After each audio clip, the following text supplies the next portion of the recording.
There was a chain of errors that led to what happened with John Chau.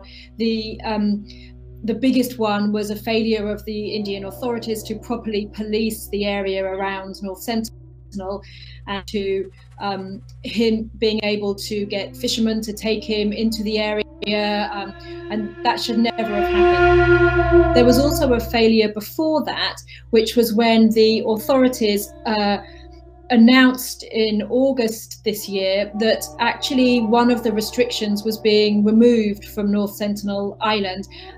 It still was illegal to go there, he still shouldn't have gone, but they removed something called the restricted access permit, which gave out a very confusing message. Well, I mean, I think it's largely effective. Most people don't go to North Sentinel. Most people know it's forbidden. Most people stay away. Most people would not have made the choice that John Chau made. But it's clearly not being implemented properly.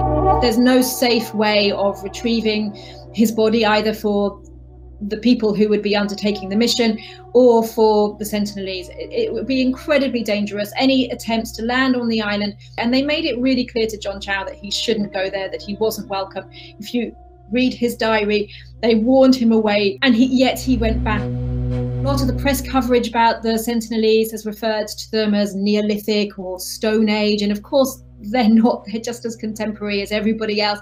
They're just choosing to live their way of life in a different way, and they haven't stayed the same. As no people stay the same. Everybody changes and adapts, just in different directions. Notions of cannibalism and things like that are ridiculous. There's never been any evidence, of course, that the Sentinelese, or in fact other uncontacted peoples, are cannibals.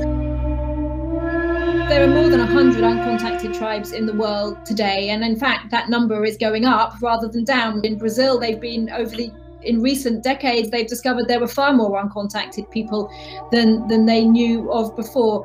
And so it is, yes, quite common in the world that there are uncontacted peoples, that they make it very clear, they make an active choice that they want to stay uncontacted.